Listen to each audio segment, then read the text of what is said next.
ಒಂದು ಸುಂದರ ಹಳ್ಳಿಯಲ್ಲಿ ಲಕ್ಷ್ಮಿ ಅನ್ನೋ ಹೆಂಗಸು ವಾಸ ಮಾಡುತ್ತಿದ್ದಳು.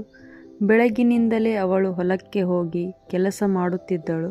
ಗದ್ದೆ, ಗೋವು, ಮಡುವಿನಲ್ಲಿ ನೀರು ಹಾಕಿ ಎತ್ತುಗಳನ್ನು ನೋಡಿಕೊಳ್ಳುತ್ತಿದ್ದಳು.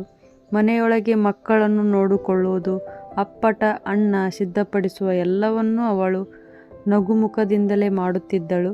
ಆದರೆ ಹಳ್ಳಿಯವರು ಅಂದುಕೊಳ್ಳುತ್ತಿದ್ದರು, ಹೆಂಗಸರು ಅಂದರೆ ಅಡುಗೆ, ಮನೆ, ಮಕ್ಕಳು ನೋಡಿಕೊಳ್ಳುವುದು ಅಷ್ಟೇ ಸಾಕು. ಆದರೆ ಲಕ್ಷ್ಮಿಗೆ ಹೃದಯದೊಳಗೆ ದೊಡ್ಡ ಕನಸು ಇತ್ತು.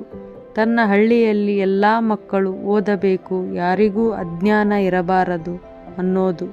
ಹಾಗಾಗಿ ಹೊಲದ ಕೆಲಸ ಮುಗಿಸಿಕೊಂಡು ಸಂಜೆ ಹೊತ್ತಿಗೆ ಹಳ್ಳಿಯ ಚಿಕ್ಕ ಚಿಕ್ಕ ಮಕ್ಕಳಿಗೆ ಬಂಡೆ ಮೇಲೆ ಕೂತುಕೊಂಡು ಅಕ್ಷರ ಬೋಧನೆ ಮಾಡುತ್ತಿದ್ದಳು. ಮೊದಲಿಗೆ ಕೆಲವರು ಹಾಸ್ಯ ಮಾಡಿದರು, ಇವಳು ಏನಪ್ಪ ಶಾಲೆ ತರುತ್ತಾಳಾ ಅಂತ. ಆದರೆ ದಿನಗಳು ಕಳೆದಂತೆ ಮಕ್ಕಳಲ್ಲಿ ಬದಲಾವಣೆ ಕಾಣಿಸಿತು. ಬರೆಯೋದ್ರಲ್ಲಿ, ಓದೋದ್ರಲ್ಲಿಯೂ ಅವರು ತಳಮಳ ತೋರಿಸ್ತಾ ಹೋದರು. ಕೊನೆಗೆ ಹಳ್ಳಿ ಜನರಿಗೆ ಲಕ್ಷ್ಮಿಯ ಹೋರಾಟ ಅರ್ಥ ಆಯಿತು. ಅವಳ ತಾಳ್ಮೆ, ಪರಿಶ್ರಮ, ಕನಸು ಇವೆಲ್ಲ ಹಳ್ಳಿಯ ಬಾಳಿಗೆ ಬೆಳಕು ತಂದುಕೊಟ್ಟವು.